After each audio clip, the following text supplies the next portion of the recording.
Olá, meu nome é Mariana Guerra, esse é mais um vídeo do canal Monetizou e hoje eu vou explicar o porquê que eu não invisto no setor de aviação. Eu já comentei sobre isso no TikTok e no Instagram, então vai lá me seguir, mas eu nunca fiz um vídeo sobre esse tema aqui no YouTube, então eu pretendo falar sobre isso hoje. Então vê o vídeo até o final que hoje o vídeo tá bom.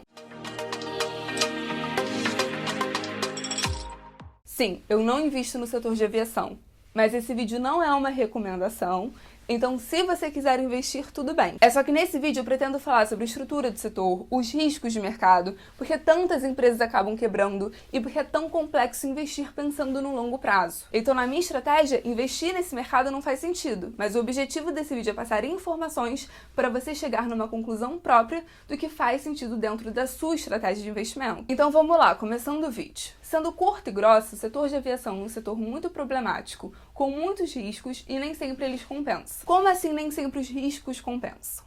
Se eu chegasse aqui e falasse pra você que eu tenho um puta negócio, uma puta empresa, mas que ela tem um risco específico, que sei lá, ela tá muito endividada porque agora a gente tá fazendo um plano de crescimento que talvez não dê certo e que exige muito capital. Você, como investidor, vai olhar pra isso e vai fazer o cálculo.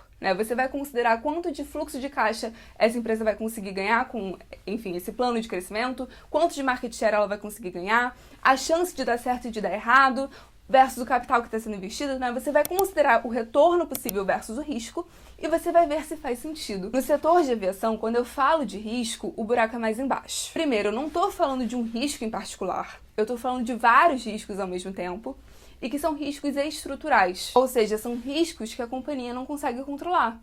Independente da gestão e da governança da empresa, aqueles riscos vão existir. Eles vão significar em maiores custos, vão pressionar a margem da empresa, pode significar um endividamento maior, pode levar a prejuízo, pode levar à falência. Então, por exemplo, um custo que toda companhia aérea tem, que independe da governança da empresa e que acaba sendo custo na veia.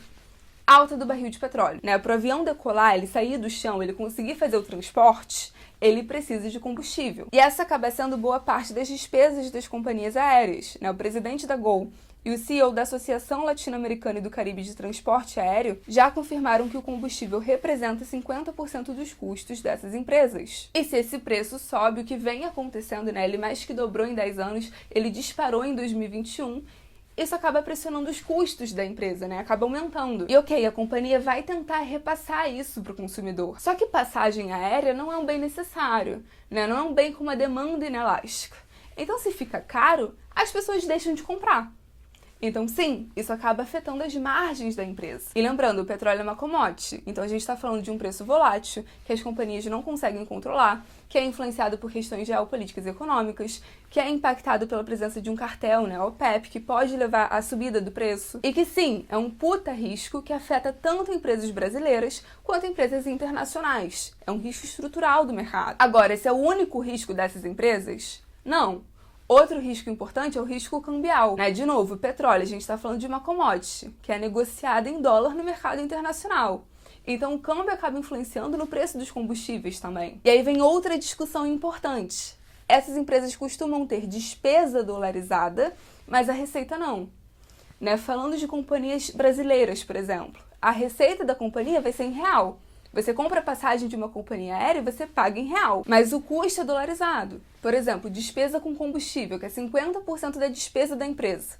Vai ter um fator cambial impactando ali. E além dessa, as empresas têm outras despesas dolarizadas também. Custo com aeronave, por exemplo, tarifas e taxas para aeroporto também costuma ser dolarizado. E aí qual é o problema? Ela vai ter despesa numa moeda que é historicamente mais forte que o real, o dólar, enquanto a receita vai estar numa moeda mais inflacionada. É uma moeda que perde poder de compra historicamente numa velocidade maior que o dólar. Além disso, são empresas que precisam de alto capital investido. Elas precisam de muito capital para conseguir funcionar, para os aviões ficarem em boas condições, para conseguirem capacitar a mão de obra, para conseguir seguir com as legislações nacionais e internacionais. E aí vem outra discussão, elas são empresas com alto custo regulatório, porque, de novo, tem que seguir a norma internacional e nacional. E aí, no caso, aqui no Brasil, nosso agente regulador seria a ANAC, Agência Nacional de Aviação Civil, que fiscaliza o setor aéreo brasileiro. E além da regulação do setor aéreo, propriamente dito, a gente também tem uma legislação trabalhista bem pesada aqui no Brasil,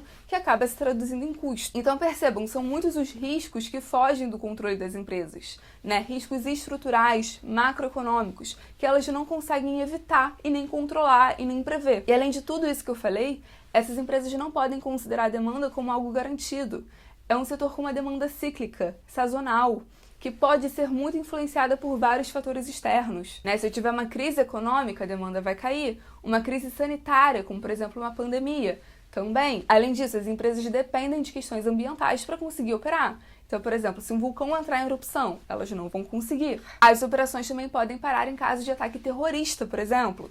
Quando teve 11 de setembro, todos os voos para e sobre os Estados Unidos foram paralisados. Tudo isso são coisas que as empresas não conseguem prever. E aí, historicamente, quando a gente vê o setor, estuda o setor, a gente vê vários casos de empresas que chegaram a ser líderes do mercado, né, que tiveram uma participação bem relevante, que por uma questão cíclica não conseguiram sobreviver e acabaram quebrando. No Brasil tivemos algumas falências famosas no setor, como por exemplo da aviação aérea rio-grandense, que foi fundada em 1927, chegou a ser a principal companhia do Brasil e uma das maiores do mundo, mas entrou em recuperação judicial em 2005 e faliu oficialmente em 2010. Outra quebra bem famosa foi da Avianca Brasil, que chegou a ter 11% de market share no mercado doméstico, mas acumulou mais de 2,7 bilhões de reais em dívidas e teve sua falência decretada em 2020. Enfim, eu poderia continuar citando vários casos aqui nesse vídeo, né? Teve a Aviação Aérea de São Paulo, a VASP, a Transbrasil, Cruzeiro do Sul. E quando a gente olha para o mercado externo, essa lista fica ainda mais extensa, né? Só na pandemia, para vocês terem uma ideia, cerca de 70 empresas fecharam, né? O Covid impactou muito o mercado, porque simplesmente não tinha mais demanda. Em 2020 todo mundo se trancou em casa. E quando reabriu, né, o comércio voltou a funcionar, o preço do petróleo explodiu, então o custo das empresas aumentou pra caramba. E aí falando rapidinho de Gol e Azul, né, que foram duas empresas muito comentadas esse ano por causa de tudo isso. A Azul chegou a registrar um lucro líquido de 230 milhões no quarto trimestre de 2022, mas no acumulado de 2022 ela teve um prejuízo de 1,4 bilhões de reais e em 2021 de 4,8 bilhões de reais. Já a Gol no acumulado do ano teve prejuízo de mais de 1 bilhão em 2022 e em 2021 cerca de 7 bilhões de reais, e ambas as companhias estão extremamente endividadas, né? No começo do ano falava-se muito sobre uma possível recuperação judicial, mas a Azul conseguiu renegociar as suas dívidas e o mercado ficou mais positivo. E por conta disso, inclusive, as ações subiram, mas elas continuam com uma queda de 80% desde a máxima histórica. E aí vai ter muita gente que vai falar que esse é o momento correto para investir porque as ações se descontaram bastante, o que é verdade. Mas elas se descontaram porque as empresas estão passando por muitos problemas. Então, a não ser que você seja um investidor de curto prazo, que vai ficar calculando distorções, que vai tentar ganhar em especulação, não faz sentido investir. Porque tem muita empresa boa que realmente faz sentido ser um sócio no longo prazo, que está descontada também. E, de novo, é um setor que, historicamente, grandes empresas quebraram por causa de tudo isso que eu expliquei, né? Desses riscos, dessas questões mais cíclicas. Então, por exemplo, na minha tese de investimento, uma empresa assim não encaixa na minha estratégia. O objetivo do vídeo foi esse, né? Falar um pouquinho sobre o setor, um pouquinho sobre os problemas. Espero que vocês tenham gostado. Dá um like, comenta e se inscreve no canal. Até o próximo vídeo.